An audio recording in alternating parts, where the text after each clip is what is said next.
Vous voulez acheter un poisson?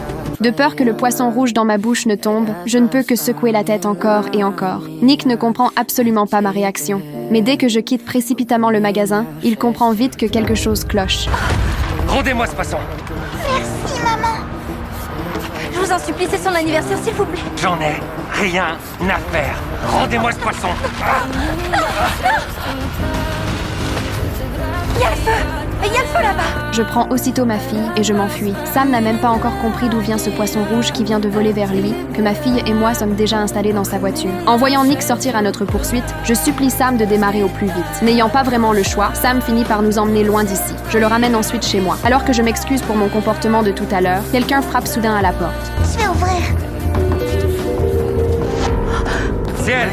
C'est elle, juste là. Calmez-vous, ok? Madame, je suis obligé de vous demander, est-ce que vous avez volé un poisson à l'animalerie aujourd'hui? Face aux questions de la police, je ne sais absolument pas quoi répondre. Parce que si j'avoue la vérité, ma fille risque de perdre sa mère. Monsieur, elle ne l'a pas volé, elle a juste oublié de payer.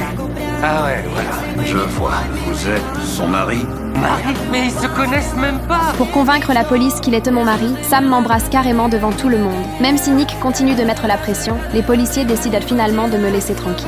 Madame, vous comprenez bien que vous allez devoir payer ce poisson avant la fin de la journée au magasin. C'est bien clair? J'accepte aussitôt d'un signe de tête. Voyant que la police ne compte pas aller plus loin, Nick n'a plus qu'à partir. Pour remercier Sam de m'avoir aidé, je veux faire quelque chose pour lui rendre l'appareil. Mais lui ne veut qu'une seule chose, récupérer son costume.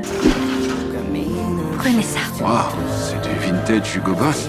C'est plus cher que mon costume. Où est-ce que vous l'avez eu? Je lui explique que ce costume appartenait à mon mari décédé. En entendant ça, Sam baisse silencieusement les yeux. Peut-être qu'il comprend à quel point ma situation est difficile, car il décide aussitôt de me donner un coup de main. 800 000.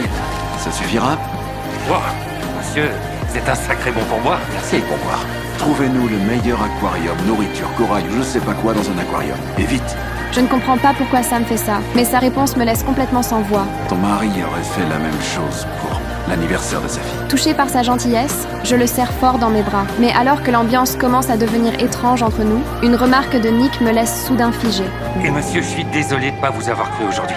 Mais c'est juste que j'ai l'habitude de vous voir ici avec votre femme. C'est seulement à ce moment-là que je remarque la bague au doigt de Sam. Pour cacher la vérité, il essaie même discrètement de dissimuler sa main. Je comprends alors que je me suis trompée sur Sam depuis le début. Au fond, ce n'est qu'un coureur de jupons comme les autres.